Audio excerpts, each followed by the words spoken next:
Okay ಮಾದೇ ಸಂಪರ್ಕದಲ್ಲಿರಿ. ಮತ್ತೊಂದು update, ಸಾರಿಗೆ ಮುಷ್ಕರ ಮುಂದೂಡುವುದಕ್ಕೆ ಹೈಕೋರ್ಟ್ ಸೂಚನೆಯನ್ನ ಕೊಟ್ಟಿರುವಂತಹದ್ದು. ಒಂದು ದಿನ ಮುಷ್ಕರ ಮುಂದೂಡುವಂತೆ ಸೂಚನೆ ಕೊಟ್ಟಿದೆ. ಮುಷ್ಕರ ಪ್ರಶ್ನಿಸಿದ್ದ ಪಿಐಎಲ್ ವಿಚಾರಣೆ ನಡೆಸಿ ಸೂಚನೆ ಕೊಟ್ಟಿರುವುದು ಸರ್ಕಾರ. ಸಾರಿಗೆ ನಿಗಮಗಳಿಗೆ ಹೈಕೋರ್ಟ್ ನೋಟಿಸ್ ಬೇರೆ ಕೊಟ್ಟಿರುವಂತಹದ್ದು. 2 ದಿನ ಕಾಲಾವಕಾಶ ಕೇಳಿತ್ತು ಸಾರಿಗೆ ಇಲಾಖೆ. ಓಕೆ, ಒಂದು ದಿನ ಮುಷ್ಕರ ಮುಂದೂಡುವುದಕ್ಕೆ ಸೂಚಿಸಿದೆ ಹೈಕೋರ್ಟ್. ಸಾರಿಗೆ ಇಲಾಖೆ ಕಾಲಾವಕಾಶವನ್ನ ಕೇಳಿದೆ. ಸೊ ಹೈಕೋರ್ಟ್ ಅದನ್ನ ಸಮ್ಮತಿಸಿ 1 ದಿನ ಕಾಲಾವಕಾಶವನ್ನ ನೀಡಿದೆ. ಸೊ 1 ದಿನ ಮುಷ್ಕರವನ್ನ ಮುಂದೂಡಿ ಅಂತ ಹೇಳಿ ಈಗ ಕೋರ್ಟ್ ಸೂಚನೆಯನ್ನ ಕೊಟ್ಟಿದೆ. ಈ ಅನ್ವಯ ಈಗಾಗಲೇ ನೋಟಿಸ್ ಕೂಡ ಕೊಟ್ಟಿರೋದು. 2 ದಿನ ಕಾಲಾವಕಾಶವನ್ನ ಕೇಳಿತ್ತು ಸಾರಿಗೆ ಇಲಾಖೆ, 1 ದಿನ ಕೊಟ್ಟಿದೆ. 1 ದಿನ ಮುಷ್ಕರವನ್ನ ಮುಂದೂಡುವುದಕ್ಕೆ ಸೂಚನೆಯನ್ನ ಕೊಟ್ಟಿರುವಂತದ್ದು. ಸೊ ಮುಷ್ಕರ ನಾಳೆವರೆಗೂ ಸ್ಥಗಿತಕ್ಕೆ ಕೋರ್ಟ್ ಸೂಚನೆ ಕೊಟ್ಟಿದೆ. ಮುಷ್ಕರದ ವಿಚಾರಣೆ ನಾಳೆಗೆ ಮುಂದೂಡಿದೆ ಹೈಕೋರ್ಟ್. ಮುಷ್ಕರ ನಾಳೆವರೆಗೂ ಸ್ಥಗಿತಕ್ಕೆ ಹೈಕೋರ್ಟ್ ಕಟ್ಟಪ್ಪಣೆಯನ್ನ ಹೊರಡಿಸಿದೆ. ಇದೇ ಮುಷ್ಕರದ ಪಿಐಎಲ್ ವಿಚಾರಣೆ ನಾಳೆಗೆ ಮುಂದೂಡಿದೆ ಹೈಕೋರ್ಟ್. ನಾಳೆವರೆಗೂ ಸ್ಥಗಿತಕ್ಕೆ ಹೈಕೋರ್ಟ್ ಆದೇಶಿಸಿದೆ ಮುಷ್ಕರವನ್ನ. ಇದರ ಜೊತೆಗೆ ಸಾರಿಗೆ ಇಲಾಖೆ ಕೋರ್ಟ್ಗೆ 2 ದಿನ ಕಾಲಾವಕಾಶವನ್ನ ಕೇಳಿತ್ತು. ಆದರೆ 1 ದಿನ ಈಗ ಮುಂದೂಡಿದೆ. ನಾಳೆ ನೀವು ಮುಷ್ಕರವನ್ನ ನಡೆಸಬೇಡಿ ಅಂತ ಹೇಳಿ 1 ದಿನ ಟೈಮ್ ಕೊಟ್ಟಿದೆ. ಈ ಬಗ್ಗೆ ಇನ್ನಷ್ಟು ಅಪ್ಡೇಟ್ಸ್ ಅನ್ನ ಕೊಡೋದಕ್ಕೆ ಪ್ರತಿನಿಧಿ ಮಾದೇಶ್ ಈಗ ಮತ್ತೆ ಜಾಯ್ನ್ ಆಗಿದ್ದಾರೆ. ಮಾದೇಶ್, ಈಗ ನಮಗೆ ಅರ್ಥ ಆಗ್ತಾ ಇದೆ ಯಾಕೆ 1 ದಿನ ಪರ್ಟಿಕ್ಯುಲರ್ಲಿ ಅಂತ ಹೇಳಿ. ಸಾರಿಗೆ ಇಲಾಖೆಯವರೇ 2 ದಿನ ಕೇಳಿದ್ರು ಕಾಲಾವಕಾಶವನ್ನ, ಅದಕ್ಕೆ ಕೋರ್ಟ್ 1 ದಿನ ಕಾಲಾವಕಾಶವನ್ನ ಕೊಟ್ಟಿದೆ. ನಾಳೆ 1 ದಿನ ನೀವು ಸ್ಟ್ರೈಕ್ ಮಾಡಬೇಡಿ ಅಂತ ಹೇಳಿ 1 ಡೇ ಟೈಮ್ ಅನ್ನ ಕೊಟ್ಟಿದೆ. ಸೊ ಈ 1 ದಿನದಲ್ಲಿ ಮತ್ತೆ ಸಂಧಾನ ಪ್ರಯತ್ನಗಳು ನಡೀಬಹುದು. ಆ ಸಾರಿಗೆ ನೌಕರರನ್ನ ವಿಶ್ವಾಸಕ್ಕೆ ತೆಗೆದುಕೊಳ್ಳುವಂತ ಕೆಲಸಗಳು ಆಗಬಹುದು ಅಂತ ಹೇಳಿ ಏನ್ ಅಪ್ಡೇಟ್ ಕೊಡ್ತೀರಿ ವಿಚಾರವಾಗಿ?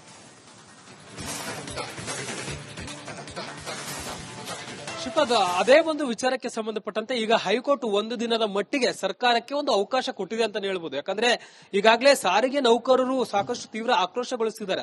ಒಂದು ಹಿಂಬಾಕಿಯನ್ನ ಕ್ಲಿಯರ್ ಮಾಡಬೇಕು, ಜೊತೆಗೆ ವೇತನ ಪರಿಷ್ಕರಣೆ ಮಾಡಬೇಕು ಅನ್ನೋದಕ್ಕೆ ಸಂಬಂಧಪಟ್ಟಂತೆ ಈಗ ಹೋರಾಟವನ್ನ ಮಾಡೋದಕ್ಕೆ ಸಜ್ಜಾಗಿದೆ. ನಾಳೆ ಎಲ್ಲಾ ರೀತಿಯಾದಂತಹ ಹೋರಾಟ ಮಾಡೋದಕ್ಕೆ ತಯಾರಿಯನ್ನು ಕೂಡ ಮಾಡಿಕೊಳ್ಳುವಂತ ಕೆಲಸ ಆಗಿತ್ತು. ಆದ್ರೆ ಸಾಮಾನ್ಯ ಜನರಿಗೆ ತೊಂದರೆ ಆಗುವಂತ ನಿಟ್ಟಿನಲ್ಲಿ ವಕೀಲರೊಬ್ಬರು ಹೈಕೋರ್ಟ್ಗೆ ಪಿಐಎಲ್ ಸಲ್ಲಿಸಿರುವಂತ ಕಾರಣದಿಂದಾಗಿ ಈಗ ಸಿಎಂ ಸಭೆ ಒಂದ್ ಕಡೆ ನಡೆಸ್ತಿದ್ದಾರೆ, ಸಂಧಾನ ಸಭೆ ಆಗ್ತಿದೆ. ಅದ್ರ ಬಗ್ಗೆ ಯಾವುದೇ ರೀತಿಯಾದಂತ ನಿರ್ಧಾರನ ಇನ್ನೂ ಅಥವಾ ಯಾವುದೇ ರೀತಿಯಾದಂತ ಒಂದಷ್ಟು ಆಶ್ವಾಸನೆಗಳನ್ನ ಸಿಎಂ ನೇರವಾಗಿ ಇನ್ನೂ ಕೂಡ ಕೊಟ್ಟಿಲ್ಲ. ಹೀಗಾಗಿ ಒಂದ್ ಕಡೆ ಸಾರಿಗೆ ನೌಕರರು ಮುಷ್ಕರವನ್ನ ತಯಾರಿ ಮಾಡ್ಕೊಂಡಿದ್ರು. ಆದ್ರೆ ಸಿಎಂ ಸಭೆ ಮಾಡ್ತಿರುವಂತ ಹಿನ್ನೆಲೆಯಲ್ಲಿ ನಾಳೆ 1 ದಿನದ ಮಟ್ಟಿಗೆ ಮುಷ್ಕರವನ್ನ ನಡೆಸುವಂತಿಲ್ಲ ಅಂತ ಹೇಳಿ ಹೈಕೋರ್ಟ್ ಸೂಚನೆ ನೀಡುವಂತ ಕೆಲಸವನ್ನು ಮಾಡಿದೆ. ಹೀಗಾಗಿ ನಾಳೆ ಸಾರಿಗೆ ನೌಕರರು ಯಾವುದೇ ರೀತಿಯಾದಂತ ಮುಷ್ಕರ ನಡೆಸೋದಕ್ಕೆ ಅವಕಾಶ ಇರೋದಿಲ್ಲ. ಒಂದು ವೇಳೆ ನಡೆಸಿದ್ರೆ ಅವರ ವಿರುದ್ಧ ನೇರವಾಗಿ ಕಾನೂನು ನಿಂದನೆ ವಿಚಾರಕ್ಕೆ ಸಂಬಂಧಪಟ್ಟಂತೆ ಅವರ ವಿರುದ್ಧ ಕೇಸನ್ನ ದಾಖಲಿಸಿಕೊಳ್ಳಲಾಗುತ್ತೆ. ಈ ಕಡೆ ಮತ್ತೊಂದ್ ಕಡೆ ಸರ್ಕಾರಕ್ಕೆ ಈಗ ಹೈಕೋರ್ಟ್ ಆದೇಶ ಎಲ್ಲೋ ಒಂದ್ ಕಡೆ ನಾಳೆ ಏನಾದ್ರೂ ಒಂದು ನಿರ್ಧಾರವನ್ನ ಕೈಗೊಳ್ಳಲೇಬೇಕಾಗಿರುವಂತಹ ಅನಿವಾರ್ಯ ಪರಿಸ್ಥಿತಿ ಈಗ ಸರ್ಕಾರದ ಮುಂದಿದೆ. ಯಾಕಂದ್ರೆ ಪರಿಷ್ಕರಣೆಗೆ ಸಂಬಂಧಪಟ್ಟಂತೆ ಒಂದಷ್ಟು ವಿಚಾರಗಳಲ್ಲಿ ಚರ್ಚೆ ಆಗಬೇಕಾಗಿದೆ. ಪ್ರತಿ 4 ವರ್ಷಕ್ಕೊಮ್ಮೆ ವೇತನ ಪರಿಷ್ಕರಣೆ ವಿಚಾರವಾಗಿ ಸರ್ಕಾರ ಸಭೆ ನಡೆಸಬೇಕಾಗುತ್ತೆ. ಅದಕ್ಕೆ ಸಂಬಂಧಪಟ್ಟಂತೆ ನಿರ್ಧಾರವನ್ನ ಕೈಗೊಳ್ಳಬೇಕಾಗುತ್ತೆ. ಆದ್ರೆ ಈಗ ಇವತ್ತು ನಡೆದಂತ ವಿಚಾರಣೆಯಲ್ಲಿ ಸಾರಿಗೆ ಇಲಾಖೆಯ ಪರ ವಕೀಲರು ಇಲ್ಲಿ ಪರಿಷ್ಕರಣೆಗೆ ಸಂಬಂಧಪಟ್ಟಂತೆ ಅಂದ್ರೆ ವೇತನ ಪರಿಷ್ಕರಣೆಗೆ ಸಂಬಂಧಪಟ್ಟಂತೆ ಸದ್ಯಕ್ಕೆ ನಿರ್ಧಾರ ಕೈಗೊಳ್ಳೋದಕ್ಕೆ ಆಗೋದಿಲ್ಲ. ಅದಕ್ಕೆ ಸಂಬಂಧಪಟ್ಟಂತೆ ಒಂದಷ್ಟು ಸಲಹೆಗಳನ್ನ ಪಡಿಬೇಕಾಗುತ್ತೆ.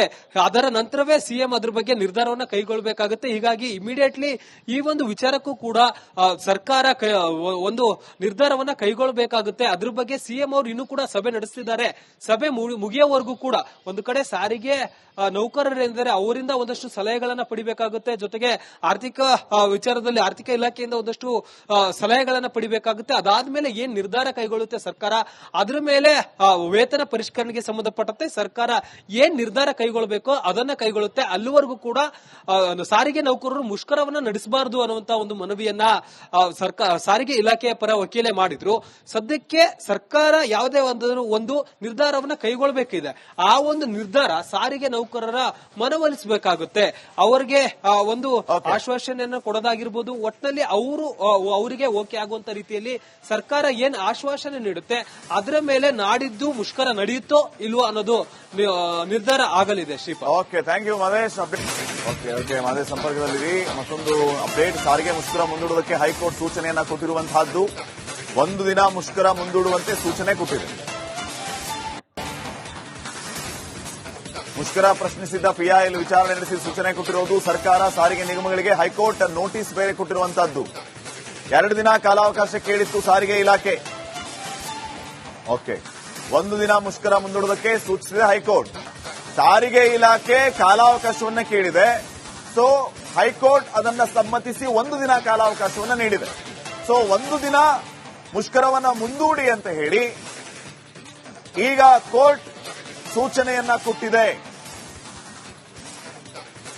ಈ ಅನ್ವಯ ಈಗಾಗಲೇ ನೋಟಿಸ್ ಕೂಡ ಕೊಟ್ಟಿರೋದು. 2 ದಿನ ಕಾಲಾವಕಾಶವನ್ನ ಕೇಳಿತ್ತು ಸಾರಿಗೆ ಇಲಾಖೆ. 1 ದಿನ ಕೊಟ್ಟಿದೆ. 1 ದಿನ ಮುಷ್ಕರವನ್ನ ಮುಂದೂಡುವುದಕ್ಕೆ ಸೂಚನೆಯನ್ನ ಕೊಟ್ಟಿರುವಂತದ್ದು. ಸೊ ಮುಷ್ಕರ ನಾಳೆವರೆಗೂ ಸ್ಥಗಿತಕ್ಕೆ ಕೋರ್ಟ್ ಸೂಚನೆ ಕೊಟ್ಟಿದೆ. ಮುಷ್ಕರದ ವಿಚಾರಣೆ ನಾಳೆಗೆ ಮುಂದೂಡಿದೆ ಹೈಕೋರ್ಟ್.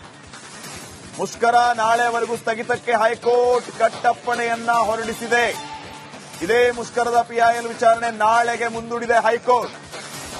ನಾಳೆವರೆಗೂ ಸ್ಥಗಿತಕ್ಕೆ ಹೈಕೋರ್ಟ್ ಆದೇಶಿಸಿದೆ ಮುಷ್ಕರವನ್ನ. ಇದರ ಜೊತೆಗೆ ಸಾರಿಗೆ ಇಲಾಖೆ ಕೋರ್ಟ್ಗೆ 2 ದಿನ ಕಾಲಾವಕಾಶವನ್ನ ಕೇಳಿತ್ತು. ಆದರೆ 1 ದಿನ ಈಗ ಮುಂದೂಡಿದೆ. ನಾಳೆ ನೀವು ಮುಷ್ಕರವನ್ನ ನಡೆಸಬೇಡಿ ಅಂತ ಹೇಳಿ 1 ದಿನ ಟೈಮ್ ಕೊಟ್ಟಿದೆ.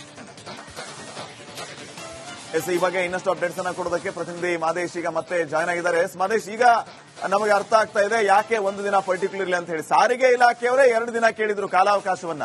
ಅದಕ್ಕೆ ಕೋರ್ಟ್ 1 ದಿನ ಕಾಲಾವಕಾಶವನ್ನ ಕೊಟ್ಟಿದೆ. ನಾಳೆ 1 ದಿನ ನೀವು ಸ್ಟ್ರೈಕ್ ಮಾಡಬೇಡಿ ಅಂತ ಹೇಳಿ 1 ಡೇ ಟೈಮ್ ಅನ್ನ ಕೊಟ್ಟಿದೆ. ಸೊ ಈ 1 ದಿನದಲ್ಲಿ ಮತ್ತೆ ಸಂಧಾನ ಪ್ರಯತ್ನಗಳು ನಡೀಬಹುದು. ಆ ಸಾರಿಗೆ ನೌಕರರನ್ನ ವಿಶ್ವಾಸಕ್ಕೆ ತೆಗೆದುಕೊಳ್ಳುವಂತ ಕೆಲಸಗಳು ಆಗಬಹುದು ಅಂತ ಹೇಳಿ ಏನ್ ಅಪ್ಡೇಟ್ ಕೊಡ್ತೀರಿ ವಿಚಾರವಾಗಿ?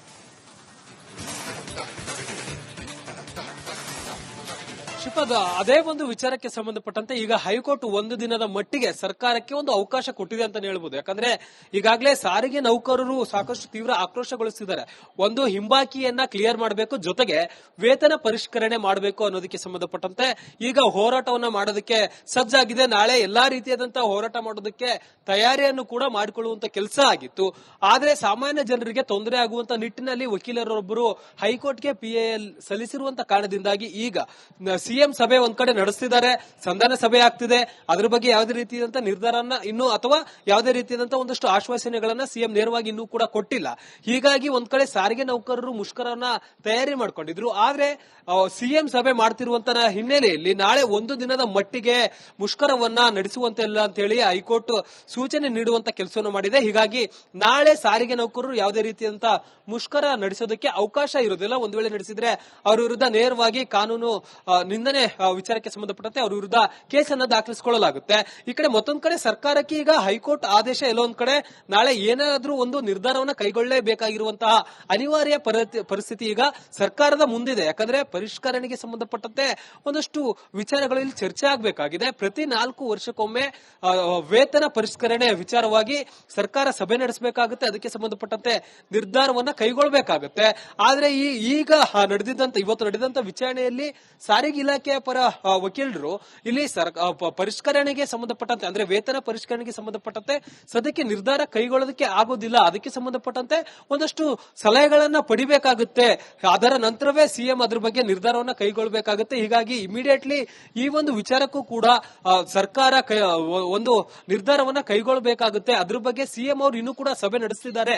ಸಭೆ ಮುಗಿಯೋವರೆಗೂ ಕೂಡ ಒಂದು ಕಡೆ ಸಾರಿಗೆ ನೌಕರರೆಂದರೆ ಅವರಿಂದ ಒಂದಷ್ಟು ಸಲಹೆಗಳನ್ನ ಪಡಿಬೇಕಾಗುತ್ತೆ. ಜೊತೆಗೆ ಆರ್ಥಿಕ ವಿಚಾರದಲ್ಲಿ ಆರ್ಥಿಕ ಇಲಾಖೆಯಿಂದ ಒಂದಷ್ಟು ಸಲಹೆಗಳನ್ನ ಪಡಿಬೇಕಾಗುತ್ತೆ. ಅದಾದ್ಮೇಲೆ ಏನ್ ನಿರ್ಧಾರ ಕೈಗೊಳ್ಳುತ್ತೆ ಸರ್ಕಾರ, ಅದ್ರ ಮೇಲೆ ವೇತನ ಪರಿಷ್ಕರಣೆಗೆ ಸಂಬಂಧಪಟ್ಟಂತೆ ಸರ್ಕಾರ ಏನ್ ನಿರ್ಧಾರ ಕೈಗೊಳ್ಳಬೇಕೋ ಅದನ್ನ ಕೈಗೊಳ್ಳುತ್ತೆ. ಅಲ್ಲಿವರೆಗೂ ಕೂಡ ಸಾರಿಗೆ ನೌಕರರು ಮುಷ್ಕರವನ್ನ ನಡೆಸಬಾರದು ಅನ್ನುವಂತ ಒಂದು ಮನವಿಯನ್ನ ಸಾರಿಗೆ ಇಲಾಖೆಯ ಪರ ವಕೀಲೆ ಮಾಡಿದ್ರು. ಸದ್ಯಕ್ಕೆ ಸರ್ಕಾರ ಯಾವುದೇ ಒಂದು ನಿರ್ಧಾರವನ್ನ ಕೈಗೊಳ್ಳಬೇಕಿದೆ. ಆ ಒಂದು ನಿರ್ಧಾರ ಸಾರಿಗೆ ನೌಕರರ ಮನವೊಲಿಸಬೇಕಾಗುತ್ತೆ. ಅವರಿಗೆ ಒಂದು ಆಶ್ವಾಸನೆಯನ್ನು ಕೊಡೋದಾಗಿರ್ಬೋದು. ಒಟ್ಟಿನಲ್ಲಿ ಅವರಿಗೆ ಓಕೆ ಆಗುವಂತ ರೀತಿಯಲ್ಲಿ ಸರ್ಕಾರ ಏನ್ ಆಶ್ವಾಸನೆ ನೀಡುತ್ತೆ ಅದರ ಮೇಲೆ ನಾಡಿದ್ದು ಮುಷ್ಕರ ನಡೆಯುತ್ತೋ ಇಲ್ವೋ ಅನ್ನೋದು ನಿರ್ಧಾರ ಆಗಲಿದೆ. Shripad, okay, thank you Mahesh.